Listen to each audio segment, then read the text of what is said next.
Reported today in The Verge. Why Pokémon Sword and Shield are my games of the year.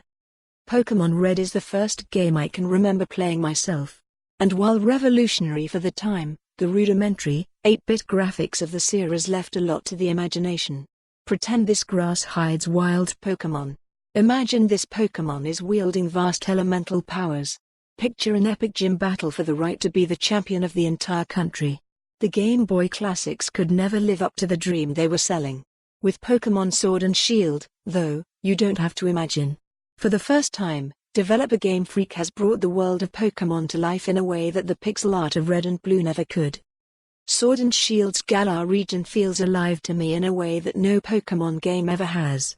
Wild Pokémon peer their head out of the grass as I adventure along the path, ambling along in their native habits like the wild creatures we've always been told they were. There's the pervasive sports culture, complete with practice fields, rowdy fans, and merchandise, around Pokémon battles that makes my adventure feel a part of the world. And then there are Dynamax gym battles. For decades, the Pokémon games have told me that I was a legendary trainer, facing down the world's greatest Pokémon masters in huge battles, but Sword and Shield finally shows that. It's one thing to be told that you're competing in a countrywide league against the pros, but it's another to see building-sized Pokémon duking it out in a massive stadium to the roaring cheers of a huge crowd.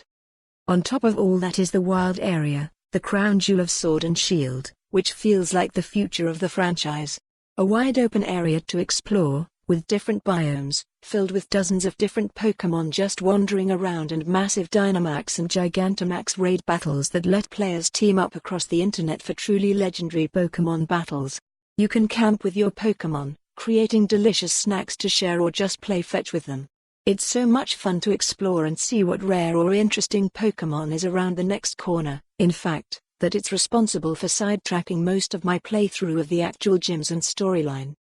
That's before getting into all the quality of life changes that Game Freak has made with Sword and Shield, cutting out unnecessary craft like limited use move teaching items, environmental moves like fly and surf that were essential to travel, and the requirement to have to travel back to a town to change up your team's lineup.